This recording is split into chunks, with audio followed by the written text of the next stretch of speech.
शादी का मंडप सजा हुआ है, दुल्हा दुल्हन फेरे लेते हैं और इसके बाद शादी की तमाम तरीके की रस्मों को निभाया जाता है। रस्में पूरी हो जाने के बाद परिवार घर आ जाता है, नई नवेली दुल्हन घर आ जाती है और अब शादी के करीब 5 दिन बीत जाते हैं और 5 दिन बीतने के बाद कुछ मेहमान घर से चले जाते हैं और कुछ मेहमान घर पर ही होते हैं कि ऐसे में तभी दरवाजे की घंटी बजती है। नई नवेली दुल्हन दरवाज़ा खोलती है और उसे दरवाजे पर एक पार्सल मिलता है। अब डिलीवरी बॉय जैसे ही पार्सल थमाता है, वो दुल्हन मुस्कुराते हुए उस पार्सल को खोलती है और होता है ज़बरदस्त ब्लास्ट। और इसके बाद जिस लड़की से एक लड़के की शादी हुई थी उसकी मौत हो जाती है, यानी जो दूल्हा था वो मर जाता है।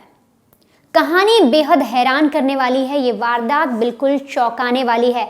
इस वारदात को जानने के बाद आप कोई भी शख्स किसी पर भरोसा नहीं रख पाएगा, उसका भरोसा टूट जाएगा। कभी भी आपके घर पे कोई पार्सल आएगा या ऐसी कोई भी चीज़ आएगी तो आप उसे लेने से डरेंगे। ये वारदात दिखाती है कि किसी पर भरोसा करना कितना घातक हो सकता है। और तो और दुश्मनी, जो छोटी छोटी दुश्मनी होती हैं प्रोफेशनल लाइफ की, पर्सनल लाइफ की, वो कितनी घातक हो सकती हैं। साल 2018, तारीख थी 23 फरवरी की। शादी के 5 दिन बीत गए थे।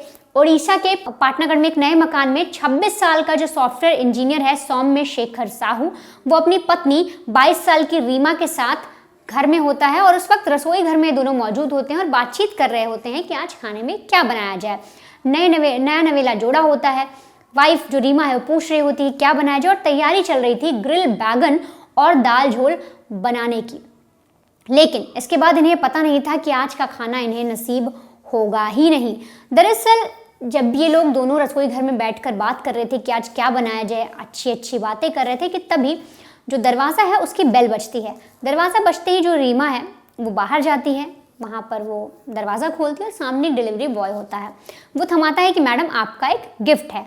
अब जब रीमा उस गिफ्ट को देखती है तो वो देखती है कि उस पर एक नाम लिखा हुआ है। बताती है अपने पति को, बोलती है कि देखिए इस पर किसी SP शर्मा का नाम लिखा हुआ है और लिखा है रायपुर।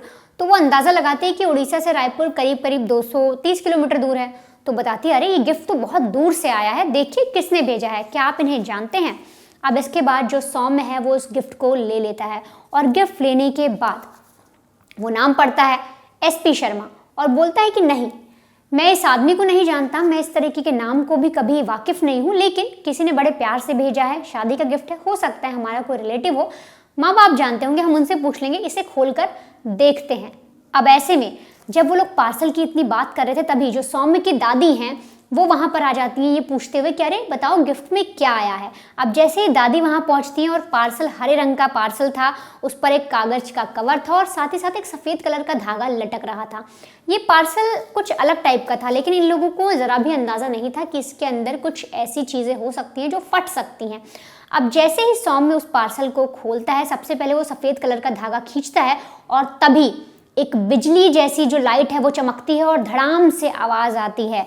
उस वक्त ऐसा होता है, उस वक्त का मंजर ऐसा होता है कि हर तरफ ये समझिए चीथड़े उड़ गए थे। उस वक्त जैसे ही वो सरप्राइज गिफ्ट जो आया था सौम्य के घर, जैसे ही सौम्य उसको खोलता है वहाँ पर बिजली कौंध जाती है। रसोई में इतनी तेज़ धमाका होता है कि लोगों को लगता है सिलेंडर फट गया। अगर मैं आपको तस्वीर दिखाऊं तो यहाँ पर जो आप तस्वीर देख रहे हैं ये वही तस्वीर है जिससे दिख रहा है कि रसोई का मंजर कैसा हो गया था। दीवारों में दरारें आ गई थी, हर तरफ खून ही खून फैल गया था और तो और जो शरीर थे उन लोग के वो ज़मीन पर इस तरह से चीथड़े उड़ गए थे। दादी जो थी उस वक्त वहाँ पर आई थी, उनके चीथड़े उड़ गए थे। जो पति सौम्य था उसकी हालत ख़राब हो गई थी, वो पूरी तरीके से करा रहा था और पत्नी जो रीमा है वो भी ज़मीन पर धड़ाम से गिर गई थी। और वहाँ पर हरे रंग की जो आप दीवार देख रहे हैं इसमें क्रैक आ गए थे, सारे बर्तन उछल पड़े थे और तो और जितना भी सामान रखा था वो अस्त व्यस्त हो गया था। अब वहाँ पर आप ये देखिए कि जब ये पूरी चीज़ें होती हैं, धमाका होता है, फर्श पर खून बिखरा होता है, तो ऐसे में जो दादी थी उनकी हालत ख़राब हो जाती है। साथ ही साथ जो पति यानी कि जो सौम्य थे वो चिल्ला रहे थे, वो बोल रहे थे रीमा मुझे लग रहा है मैं मर रहा हूँ, रीमा मुझे बचा लो, मुझे लग रहा है कि मैं मर रहा हूँ। और ये वही आखिरी शब्द थे जो सौम्य के द्वारा उस वक्त रीमा ने सुने थे। ये वही आखिरी शब्द थे जो एक पत्नी ने अपने पति के मुंह से शादी के महज 5 दिन बाद सुने थे और इसके बाद उसकी मौत हो जाती है। अब वहाँ पर उन लोग के जो हाथ हैं वो जल चुके थे, उनकी कमर पर पूरा आग की लपटें पूरी तरीके से उनको लपेटे हुई थी और साथ ही साथ उनके फेफड़े में भी धुआं भर गया था। तो ऐसे में जो पड़ोसी हैं जब वो ऐसी आवाज़ें सुनते हैं, घर के बाकी लोग जो नीचे होते हैं वो जब ये आवाज़ें सुनते हैं तो उन्हें लगता है कि सिलेंडर फटा है। अब जैसे ही वो ऊपर भागते हैं और मंजर देखकर उनके हाथ पैर फूल जाते हैं। और इसके बाद जब ये वारदात हुई थी, जब ये पूरी घटना हुई थी, तो उस वक्त एक वीडियो क्लिप भी आया था जो मैं आपको दिखा नहीं सकती, पर मैं आपको बताती हूँ कि जो सौम्य है, जो उनकी पत्नी रीमा है और जो उनकी दादी थी, वो ज़मीन पर पड़े थे और वहाँ पर जो चादर वगैरह थे ना, उस चादर में उनको लपेट कर, उनको उठाकर जो पड़ोसी थे वो एम्बुलेंस में डाल रहे थे और अस्पताल के ले जा रहे थे। अब यहाँ पर जैसे ही वो लोग अस्पताल पहुँचते हैं तो जो डॉक्टर्स हैं वो बताते हैं कि जो सौम्य है उनकी मौत हो चुकी है, साथ ही जो दादी हैं उनकी मौत हो चुकी है और बीवी की कंडीशन यानी जो रीमा है वो बुरी तरीके से घायल है, उसकी हालत भी ख़राब है। उसके बचने के चांसेस पर भी जो डॉक्टर्स हैं वो संदेह बना देते हैं। लेकिन रीमा का इलाज चलता है, लगातार इलाज चलता है, कई पूरी मशक्क़त की जाती है डॉक्टर्स के द्वारा और वो धीरे धीरे रिकवर होने लगती है। लेकिन अब ऐसे में सबसे बड़ा सवाल ये था कि आखिर जो दोनों पति पत्नी थे, जो इनकी नई नई शादी हुई है, सौम्य और रीमा, उनको कौन मारना चाहता था, किसने वो पार्सल गिफ्ट भेजा, आखिर क्या ऐसा सस्पेंस बरकरार था इस पूरी वारदात में जिसको हर कोई जानना चाहता था कि आखिर कोई नए नवेले जोड़े को क्यों मारना चाहता है, वो भी इस तरीके से, इतनी बुरी तरीके से कि उनके जो, अगर वो उस तरह से वक्त अगर उनके चीथड़े उड़े होते या ब्लास्ट इतना जोर का होता तो सोचिए आप, उनकी लाश, उनकी जो बॉडी है उसके टुकड़े भी बटोरने मुश्किल हो जाते। लेकिन ऐसे में आप किस्मत समझिए या भगवान का हाथ समझिए रीमा पर कि उसकी जान बचती है, लेकिन वो अपने पति को खो देती है, उस पति को जिससे उसकी अभी शादी हुई थी और महज 5 दिन ही बीते थे। अब जब ये पूरा मंजर होता है तो उसमें एक चीज़ और होती है, जो रीमा है वो जब ज़मीन पे पड़ी होती है तो वो इतनी हालत में होती है कि वो रेंग कर अपने बेडरूम तक जाती है और अपनी सास को कॉल करने की कोशिश भी करती है, लेकिन जब ये वो कर पाती है उससे पहले ही वो बेहोश हो जाती है। फिर ये हॉस्पिटल पहुंचते हैं, हॉस्पिटल में सारी चीज़ें आती हैं कि जो पति हैं, जो दादी हैं, वो मर चुकी हैं, लेकिन रीमा अभी स्ट्रगल कर रही है, उसको बचाना बहुत ज़रूरी है। और पुलिस, जो डॉक्टर्स हैं, वो मशक्क़त के बाद कुछ हद तक रीमा को रिकवर कर भी लेते हैं, लेकिन कई महीनों तक वो अस्पताल में पड़ी रहती है, उसका इलाज चलता रहता है। लेकिन बार बार रीमा कहती है कि उसके पति के जो कातिल हैं उनको इंसाफ मिलना चाहिए। लेकिन कई सारे सवाल जो हैं वो खड़े हुए कि आखिर मारना क्यों चाहते हैं। तो जब ऐसे में उस वक्त पुलिस जब इन्वेस्टिगेशन करती है तो रीमा के माता पिता से पूछा जाता है, तो बताते हैं कि जो रीमा है वो उनके छोटे भाई की असली बेटी है, लेकिन उनको सिर्फ 2 बेटे थे। जो रीमा के फिलहाल पिता थे वो बोलते हैं कि उनको सिर्फ 2 बेटे थे, इसलिए वो अपने छोटे भाई से, जो रीमा है, उसे गोद ले लेते हैं और उन्होंने उस रीमा को बहुत नाजों से पाला, रीमा की पढ़ाई लिखाई करे और उसके बाद सौम्य से उसकी शादी फिक्स करे और इन दोनों में बातचीत हुई। ये दोनों ज़्यादा मिले भी नहीं थे, लेकिन जितनी इनकी बातचीत हुई इनमें बहुत गहरा बॉन्ड बन गया और दोनों एक दूसरे को पसंद करने लगे और फिर इनकी शादी करा दी गई। तो वो कहते हैं कि हमें नहीं लगता कि किसी की क्या दुश्मनी हो सकती है हमारे दामाद और हमारी बेटी से कि कोई इस कदर मारना चाहेगा, इस तरीके से एक पार्सल भेजेगा जो बम की तरह फट जाएगा और पूरे घर का जो मंजर है वो बेहद खौफनाक हो जाएगा।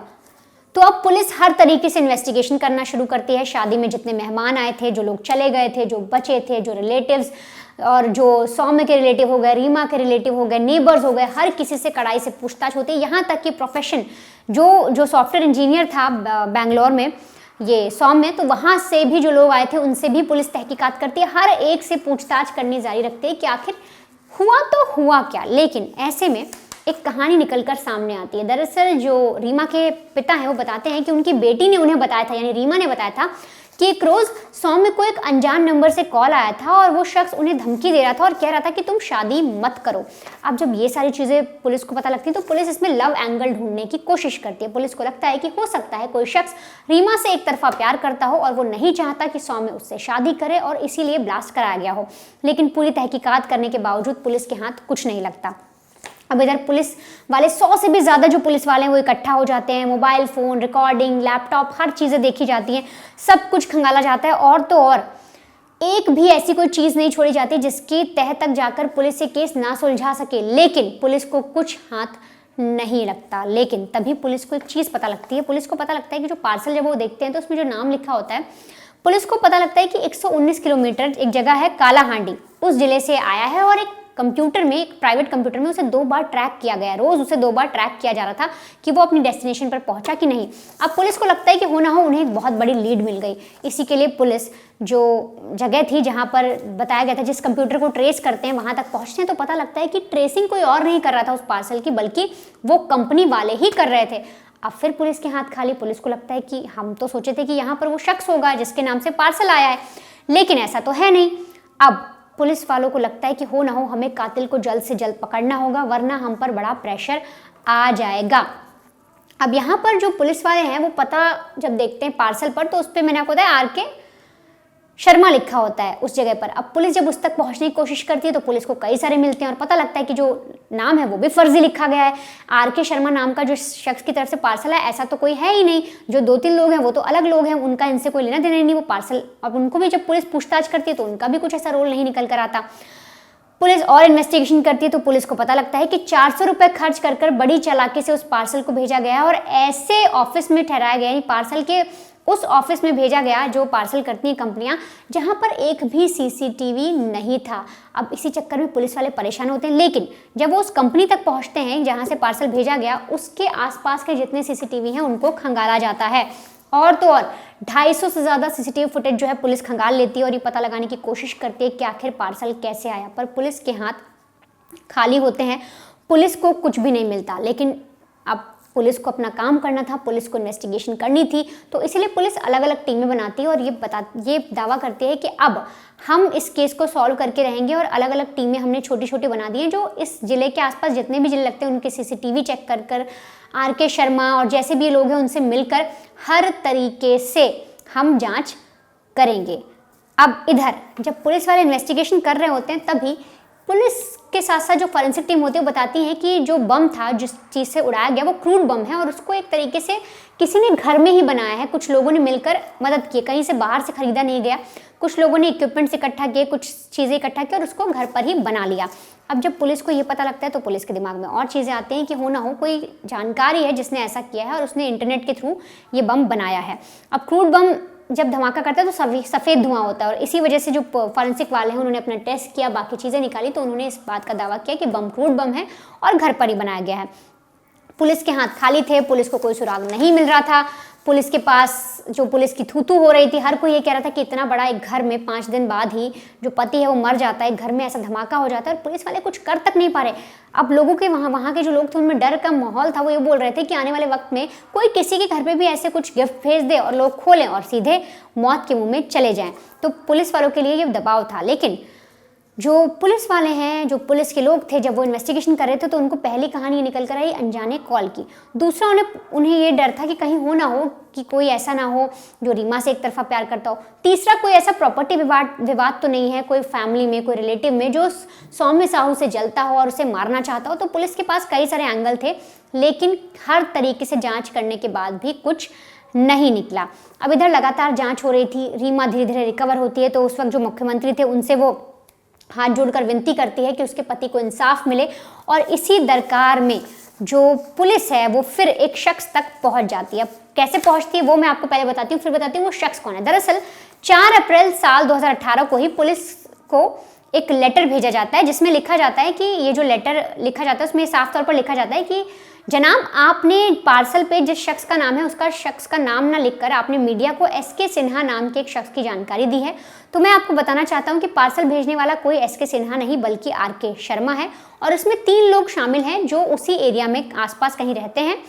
और सौम में एक तरीके का फ्रॉड है, उसने 4 करोड़ का फ्रॉड किया है, इस तरीके से बातें कह दी जाती है। उसने प्रॉपर्टी में झोल किया है, वो अपने प्रोफेशन में ठीक नहीं है, इस तरह की कई सारी चीज़ें लिख दी जाती हैं। अब जैसे ही पुलिस को ये लेटर मिलता है पुलिस वाले परेशान होते हैं और सीधे ये लेटर CBI को भेज दिया जाता है। अब CBI भी उस पर जांच करती है क्योंकि जो पूरा मामला था, जो पूरी वारदात थी, बहुत बड़ी बन चुकी थी क्योंकि इस तरीके से घर में पार्सल जाकर किसी को मार दिया जाता है। अब पुलिस वाले इस पूरे लेटर को फॉरेंसिक जांच के लिए भेजते हैं, वहाँ पर जांच की जाती है, लेकिन फॉरेंसिक वाले इसका कुछ खास निष्कर्ष नहीं निकाल पाते। वो कहते हैं कि जो लेटर है वो 250 किलोमीटर दूर से आया है, तो इसीलिए इस पर कई सारे लोगों के फिंगरप्रिंट्स है, कई सारे लोगों ने पकड़ा है, तो ऐसे में जांच करना मुश्किल हो जाएगा। तभी पुलिस वालों के दिमाग में एक चीज़ आती है और वो सोचते हैं कि क्यों ना हम इस लेटर को साहू फैमिली यानी जिनका बेटा मरा था उनको दिखाते हैं, हो सकता है वो हमारी हेल्प करें। अब इसके बाद ये लेटर साहू फैमिली को दिखाया जाता है, एक एक शख्स को दिखाया जाता है, रीमा को दिखाया जाता है, हर किसी को दिखाया जाता है जो करीबी लोग थे। इसके बाद पुलिस को कहीं से कुछ नहीं मिलता, लेकिन जो सौम्य साहू की माता हैं, उनका नाम अगर मैं आपको बताऊं तो संजुक्ता उनका नाम था। तो जो वो माता जी थी, वो जब वो लेटर देखती है तो उसको 1, 2, 3 बार लगातार पढ़ती हैं। वो कई बार उस चीज़ को जब पढ़ती हैं तब वो बोलती हैं कि लेटर किसी और का नहीं बल्कि हमारे कॉलेज में काम करने वाले पंजीलाल का है। अब पुलिस पूछते हैं पंजीलाल कौन है। तब एक अलग कहानी निकलकर सामने आती है और तब पुलिस को पता लगता है कि किस तरीके से एक इतने बड़े कांड को अंजाम दिया गया, इतनी बड़ी वारदात को अंजाम दिया गया। दरअसल जब पुलिस लेटर्स के बारे में जब उनकी माताजी को दिखाती है और माताजी बोलती है कि ये शख्स कोई और नहीं मेरे कॉलेज में काम करने वाला पूंजीलाल मेहरा है, जो कि एक टीचर है, उसके बारे में जब बताते हैं तब पुलिस वाले पूछते हैं आप ऐसा कैसे कह सकती हैं। तो बताती है कि देखिए जो लेटर आप देख रहे हैं उसमें एक वर्ड लिखा है अंडरटेकिंग द प्रोजेक्ट, और मैंने कई बार ये पढ़ा है, इसीलिए पढ़ा और हैंडराइटिंग बनाने की भी कोशिश की, तो मुझे लग रहा है हमारे कॉलेज के जो टीचर हैं उनसे मिल रही है। और जब भी वो जो टीचर हैं जब बात करते हैं जनरली तो वो बोलते हैं कंप्लीटिंग द प्रोजेक्ट, वो कई बार यूज़ करते हैं अंडरटेकिंग द प्रोजेक्ट, मतलब उनकी जब भी कोई बात होगी ना तो ये वर्ड ज़्यादा से ज़्यादा निकलता है। तो मुझे डाउट है कि हो ना हो ये उन्हीं के द्वारा किया गया है। अब इसके बाद पुलिस का माथा ठनकता है। पुलिस सीधे पूंजीलाल तक पहुंच जाती है और बोलती है, उनको सीधे उठा लेती है, उनसे पूछताछ करना शुरू करती है। पूंजीलाल पहले कुछ नहीं बोलते, वो बोलते हैं कि आप मुझ पर डाउट कर रहे हैं, आप कैसे बोल सकते हैं, मैं तो इनकी बेटी की शादी में भी आया था, साथ ही साथ जब इनके बेटा और जो इनकी बहू हैं जब उनके साथ ऐसा हादसा हुआ, जब उनके बेटे की मौत हो गई तब भी मैं उसके अंतिम संस्कार में भी आया था, आप मुझ पर इल्ज़ाम कैसे लगा सकते हैं। लेकिन पुलिस तो पुलिस है, पुलिस ने जब कड़ाई से पूछताछ की, अपने तरीके से पुलिस का डंडा चलाया और तब जो टीचर जी हैं, जो पूंजीलाल हैं, वो पूरी तरीके से टूट जाते हैं और पुलिस को पूरी कहानी बताते हैं। वो बताते हैं कि जो सौम्य की माँ है उन्होंने उनकी ज़िंदगी ख़राब कर दी। अब ख़राब कैसे कर दी, तो साल 2009 में जिस कॉलेज में पूंजीलाल पढ़ाते थे वहाँ पे वो प्रिंसिपल थे और वहाँ पर उनकी काफ़ी धाक हुआ करती थी। लेकिन साल 2014 में संयुक्ता ने वो कॉलेज ज्वाइन किया, यानी सौम्य की माँ ने, और कॉलेज ज्वाइन करने के बाद वो काफ़ी अच्छे से वहाँ पर लोगों के साथ रही, उनकी पैठ अच्छी बन गई और धीरे धीरे उन्हें वहाँ का प्रिंसिपल बना दिया गया। और जब उन्हें प्रिंसिपल बनाया गया तो यही बात लगातार जो पूंजीलाल है उसको खटकने लगी। उसने प्लान बनाया कि कैसे भी करके जो संयुक्ता है उनके साथ गलत किया जाए, और फिर जब उसे समझ में आया कि इनकी बेटी की शादी हो रही है तो उसे इनके बेटे की शादी हो रही है तो जो पूंजीलाल है उसे लगा हो ना हो एक माँ को तभी प्रताड़ित किया जा सकता है जब उसके बच्चे पर आप वार करेंगे, और इसीलिए ये अपने साथ कुछ लोगों को मिलाता है जिसमें इनके साले और 2 लोग और, मतलब कुल 3 लोग को अपने साथ मिलाता है और इंटरनेट यूट्यूब पर सीखता है कि बम कैसे बनाया जाए। फिर बम बनाता है, गिफ्ट पैक करता है और पूरी प्लानिंग के साथ ऐसी लोकेशन ढूंढता है जहां पर दूर दूर तक सीसीटीवी ना हो, और ऑटो वाले के जरिए वो पार्सल उस कंपनी तक पहुंचाता है जहां से पार्सल भेजा जाता है। और वहां जब पार्सल जाता है तो आप ये देखिए पार्सल वाले भी चेक नहीं करते, एक ऑटो वाला लेके जाता है, उस ऑटो वाले से पूंजीलाल कह देता है कि इसमें मिठाई है, ऑटो वाला लेकर चला जाता है क्योंकि उसे उसके पैसे मिल जाते हैं। पार्सल वाले जब कंपनी में पहुंचता है तो वहाँ पर भी पूछताछ नहीं होती, ना स्कैनिंग होती, कुछ नहीं होता, सीधे वो पार्सल आगे पहुंचा दिया जाता है। जितनी बसें पार करनी हो, जितने लोगों के द्वारा आया हो, वो सब पार करके पार्सल सीधे सौम्य के घर पहुंच जाता है। और ये सारी चीज़ें जब पता लगी, जब पुलिस को पता लगा इस तरीके से एक माँ से बदला लेने के लिए उनके बेटे को मारा गया, घर तक ऐसा पार्सल भेजा गया, तो पूरी तरीके से जो पूरा इलाका था, जो पूरे वो जो क्षेत्र था वो पूरा एक आक्रोश से भर जाता है। हर कोई इस टीचर को एक ऐसी नज़र से देखता है कि जो जिसको ये मिल जाए उसे ये मार डाले। हर एक शख्स के मन में यही आ रहा था कि ऐसा शख्स जिंदा कैसे है। लेकिन इस पूरी वारदात के बाद जब खुलासा होता है, जब पुलिस बताती है कि इसलिए टीचर ने कि उस जो एक लेडी थी वो वहाँ के प्रिंसिपल बन गई, और उस बात की जलन से जब उसे जलन होने लगी कि अब उसकी कॉलेज में इतनी पैठ नहीं रही, और इसीलिए उसने उनके बेटे को मारने का प्लान बनाया। और उसे लगा था कि ना सिर्फ बेटा बल्कि इनका पूरा परिवार खत्म हो जाएगा। लेकिन उस पूरे हादसे में जब बम फटता है तो जो बीवी रीमा है वो बच जाती है और उनका पति यानी सौम्य की मौत हो जाती है। फिलहाल रीमा लगातार न्याय की गुहार लगा रही है और ये जो पूरा केस है अभी भी कोर्ट में चल रहा है। आप ये देखिए कि 2018 का मामला है, अब तक जो पूंजीलाल है उसे कोई सज़ा नहीं सुनाई गई है। फिलहाल वो जेल में है। अभी उसकी माताजी को जब कैंसर हुआ था तो वो जेल से छूटकर बाहर आया था, पैरोल पर उसे भेजा गया था, उसके बाद फिर वो जेल चला जाता है। लेकिन अब तक कोई सज़ा मुकर्रर नहीं की गई है पूंजीलाल के लिए, जिसने 2-2 लोगों की जान ले ली और रीमा की ज़िंदगी पूरी तरीके से तबाह कर दी, संयुक्ता की ज़िंदगी बर्बाद कर दी क्योंकि उसका बेटा इस दुनिया से चला गया। और तो और रीमा, जिसकी महज कुछ दिन पहले शादी हुई, 5 दिन ही बीते थे, वो अपने पति के साथ किचन में बात कर रही थी, अचानक ऐसा हादसा हो जाता है, उस लड़की ने सोचा भी नहीं होगा। फिलहाल इस पूरी वारदात के बाद आपको चलते चलते ये बता दूं कि जो रीमा है उसने जब उनसे कई बार इस बारे में पूछताछ की गई, दोबारा शादी के लिए लोगों ने पूछा, उनके परिवार ने बोला, तो रीमा ने साफ तौर पर यही कहा कि उन्होंने सिर्फ और सिर्फ सौम्य से प्यार किया था और सौम्य के अलावा उनकी ज़िंदगी में कोई नहीं आ सकता। और आज भी जो रीमा है वो अकेले रह रही हैं, वो अपने सास ससुर के साथ रह रही हैं, सौम्य के घर में और उनकी यादों के साथ।